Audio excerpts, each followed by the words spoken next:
take one homework problem, that week won't be graded, so it's kind of like a gamble like this if you don't do all of them. And then tomorrow, or Wednesday, we're going to go over that problem. Okay?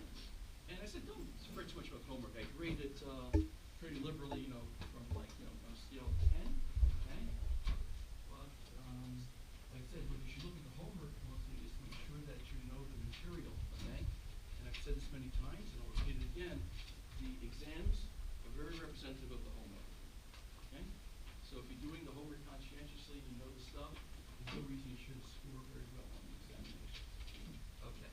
So if you looked at the Moodle page today, what we're going to do is it's just like one more thing I'm going to look at with this domain definition. A nice problem that illustrates that. That is the distinction between just looking at a function f of x, where it's defined or not defined, and as opposed to the solution of initial value problem when that function comes up. There's so many times that when you graph the function, you get several branches, many times maybe asymptotes. But once you look at a particular initial value problem, it's a certain curve that you lie on. It's very important. So I got one more illustration of that. And then we have, well, since this is an ME course, I selected certain problems. We're going to derive equations for some simple mechanical systems. Okay, we're not going to solve them now, but by the end of the course, you'll be able to solve all of these. Okay, because I guess a lot of people want to say, why am I even studying this for? Okay, and, you know, you'll see that. Like I said, all the other courses that you'll take, fluid mechanics, heat transfer, dynamics, vibration, everything pretty much boils down to differential equations, because that's the governing equation. Everything is rate of change. Okay. Okay. So here's the last problem as far as this what I call domain of definitions. The equation dy dx plus 2xy squared is nonlinear. Okay. dy dx squared is equal to 0. Okay. Next week you'll be able to solve that equation, even though it's nonlinear because it's full variable separable. But at this point, okay, I don't expect you to know this, but I'll claim and we'll verify that a solution to this equation is y equals 1 over x squared plus c, where c is an arbitrary constant. Okay. Well, one thing you should do is at least verify it, and the homework that you had was like that. Let's plug this in, at least, you know, verify, even though I can't derive it, that is indeed a solution. Okay? So y, we use the power rule, is x squared plus c to the minus 1 power. And then we use the chain rule, right, to get dy dx. Minus 1, right? X squared plus c to the minus 2 power. The derivative in this respect to x is 2x, right? Or simply minus 2x over x squared plus c to the minus 2. Okay, don't forget the minus 2. Again, if you can't do these differentiations as quickly as I'm doing them, you better review some of your calculus and derivatives and the chain rule. Okay. So now, let's do the L on y. Okay, you know what I mean by L on y is the left-hand side. Plug in y in this derivative and simplify, and it go to 0.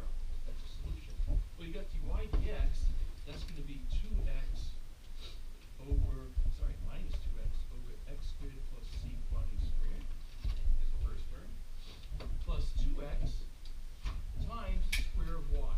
Well, the square of y is just 1 over x squared plus c quantity squared, and it's trivial here then indeed because it's identically split. Okay? So we verified that indeed the function y equals 1 over x squared plus c is a solution for that differential equation. And if I didn't give you any more information, any initial conditions, that's the solution. There's nothing more you can do. You can't evaluate c until you have some data, right? Some initial points. Okay. Now, suppose I put on a constraint now. Y at x equal to 0 is equal to negative 1. Okay, so now I got a first order differential equation together with one initial condition. I should be able to solve for the c. And what you do is you just go to the solution, y equals 1 x squared plus c, and plug in the data. On the left, I have y equals negative 1, right? On the right-hand side, I've got 1 over 0 squared plus c is c. Therefore, c is equal to negative 1. So the solution to the initial value problem is y equals 1 over x squared minus 1. Okay? So again, x squared plus c, y equals 1 x squared plus c with c arbitrary is a solution to the differential equation.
minus 1. Okay? Now, what I've done, if you look at the black and the red, that's all possibilities of that function of x squared minus 1. It's defined so long as x is not equal to plus or minus 1.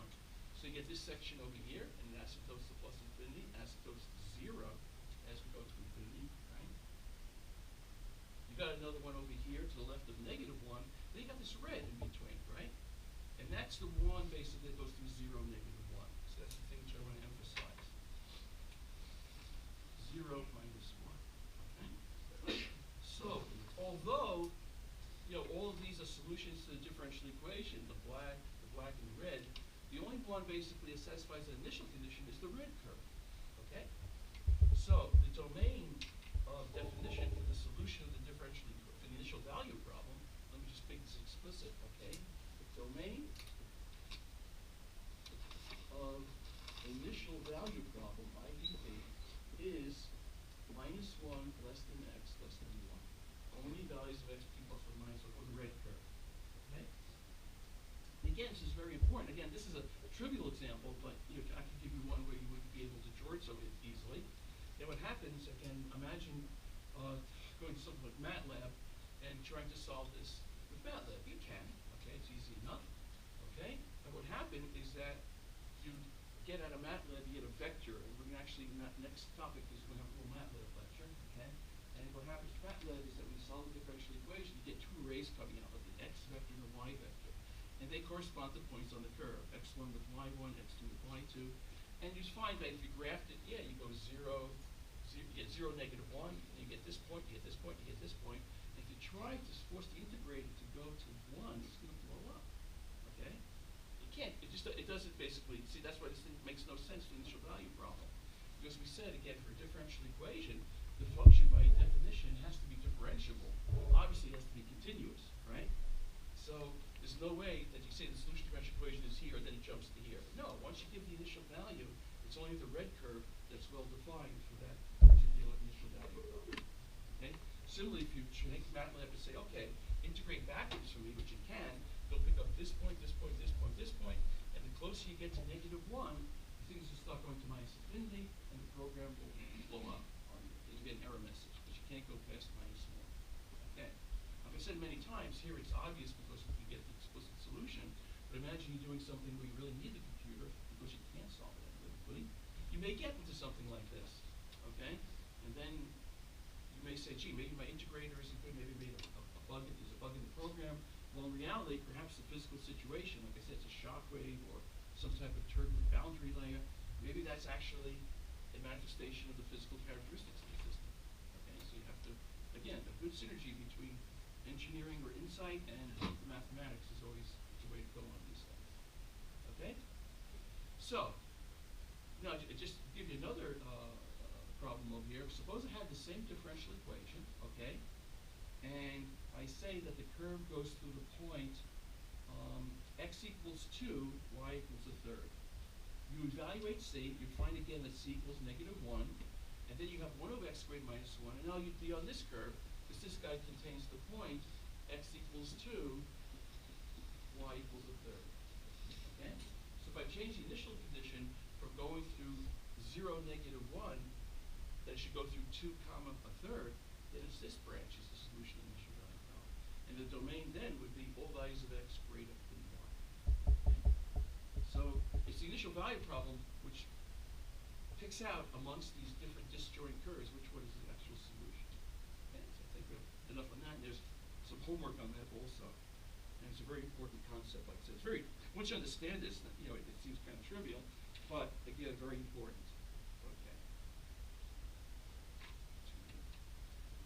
Okay.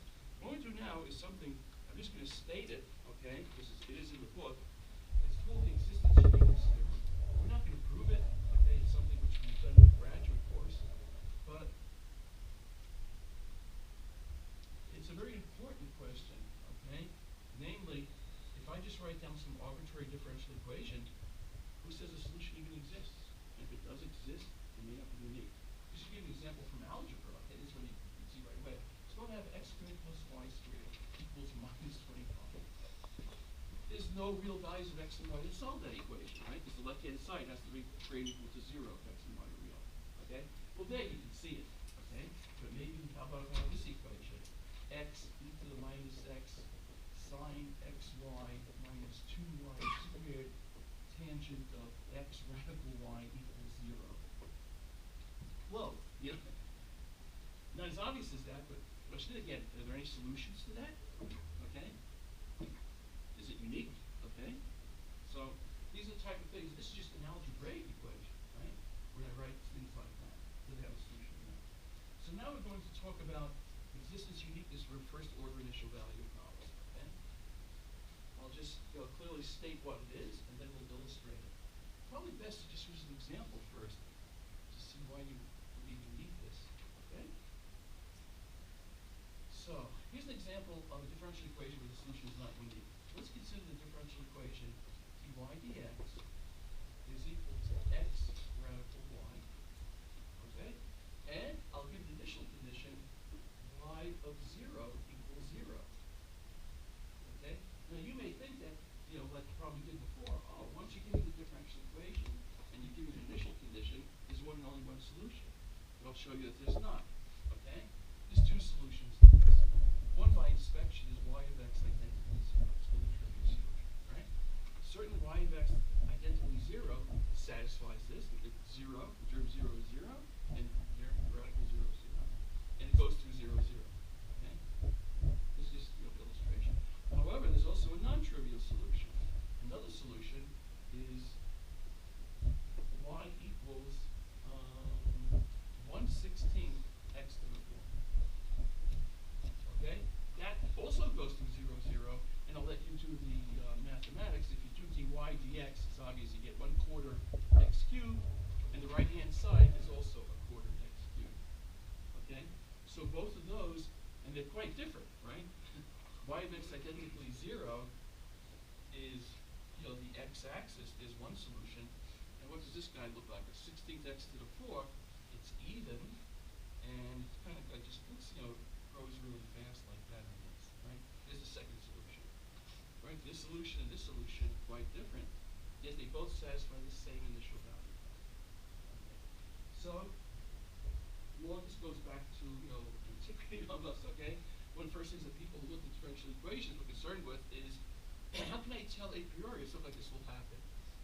I'd like to have a theorem that says that, oh yeah, if these conditions are satisfied, then a situation like this will not occur. One and only one solution will exist. Okay, let me write it down, and then we'll illustrate it with this problem. Okay? So this is basically, this is called the existence uniqueness theorem.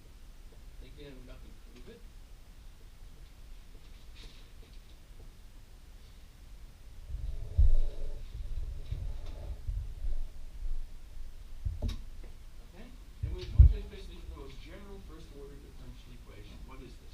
That's basically dy dx is equal to f of xy. Okay? That's the most general first order nonlinear equation. Why do you have to put that down?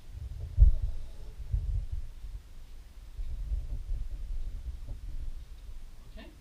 And I'm going to put a little diagram over here. Explain it in a minute. Okay, here's our xy plane.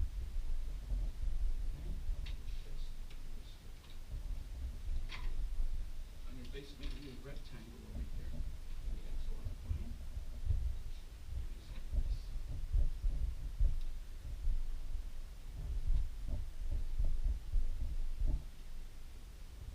Like say that's x equal to a, x equal to b, y equals c, y equals d. Okay? That's some rectangle, right? X between x and a, x to a, x equals b, y equals b. Okay? And now I'm going to take an initial point, x naught, y naught, over there, and the question is, can I get a solution about that point? Okay? So let me tell you what's going on over here. Okay? So R is this rectangular region over here. So it's region A less than or equal to x less than or equal to b, right? Y between C and D. So it's C less than or equal to y less than or equal to t. Okay? So, for short, we'll call R that rectangle with the red dashes on it. Okay? And here's basically what the theorem says. It says if f of x, y, remember you're given that, right? You're given the differential equation, so you know f of x, y. Okay? Matter of fact, in this case over here, it's x rather than y, right? So if f of x, y, and the partial of that with respect to y are continuous in this rectangle, this region R, that means basically go to any point in that rectangle, evaluate f of x, y, and partial y, they're both continuous. Okay? And then, then for any initial point, okay, and we'll see, we'll designate the initial point as x naught, y naught. Okay, I want to say 1, 2 because it would be general, right? Then for any x naught in the region, okay, notice that the x naught, y naught is not here. Okay, the x naught, y naught, where the initial condition is, has to be in that rectangular region where these conditions hold. F is continuous, partial y is continuous. If any x naught in R, there exists